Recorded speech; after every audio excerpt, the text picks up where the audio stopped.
ज्याला आरतीला थांबायचं आहे त्याने आसन व्यवस्था केलेली आहे, तिथे बसून घ्या.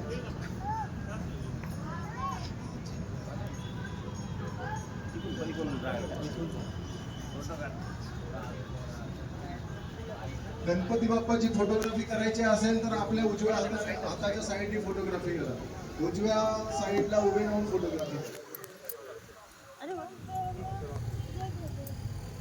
आणि वैष्णोदेवीचं दर्शन घेताना थोडं जपूनच घ्या. आतमध्ये हात ठेवू नका.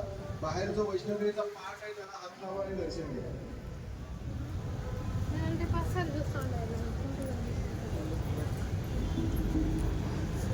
विश्व इधर आताच थोड्या वेळात 10 ते 15 मिनिटांमध्ये आरती चालू होणार आहे. आरती जर थांबायचं असेल तर आसन व्यवस्था आहे, तुम्ही बसून आरती चालू होईल थोड्या वेळात.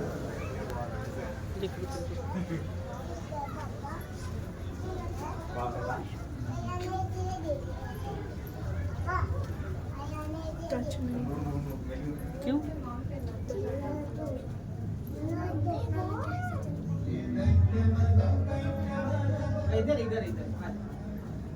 मंडळाच्या कार्यकर्त्यांनी जास्त गर्दी होणार नाही याची दक्षता घ्या. डीजे मध्ये जास्त गर्दी होणार नाही याची कार्यकर्त्यांनी काळजी घ्या.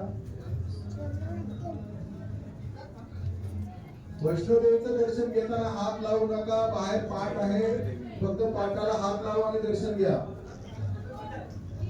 गणपती बाप्पाचं वैष्णोदेवीचं दर्शन झाल्यानंतर गणपती बाप्पाचं दर्शन घ्या आणि त्याच्यानंतर भैरवनाथाचं दर्शन घ्या.